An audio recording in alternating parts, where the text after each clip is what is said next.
Thank you to everyone participating in this year's Cesar Chavez Day of Service. And a special thanks to the Cesar Chavez Foundation for all you do to carry forward the remarkable legacy of an American hero.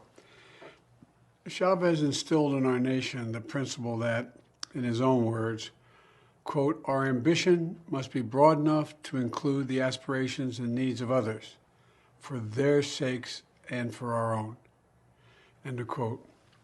As we rebuild the economy around rewarding hard work and lifting up dignity of working people, we have no finer role model than Cesar Chavez.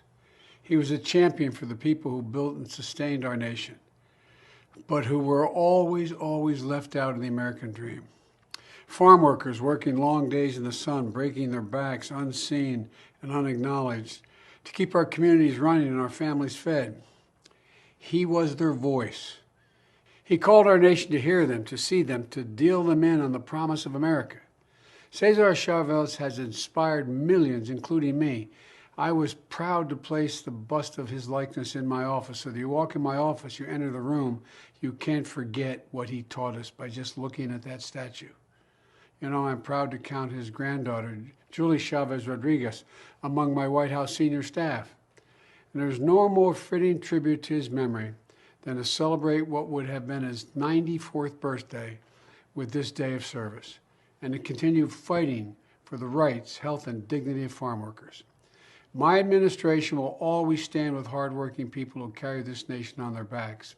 That's why I support the Bipartisan Farm Workers Modernization Act, recently passed the House of Representatives. That's why I support a path to citizenship for undocumented farm workers and young people who've stepped up during this crisis to keep food on our kitchen tables, millions of tables, and to serve on our front lines. That's why I support the right of farm workers, all workers, to organize and collectively bargain.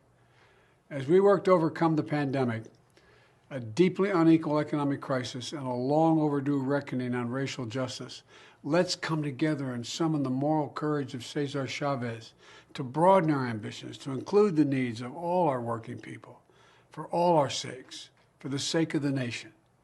May God bless you, and thank you for listening.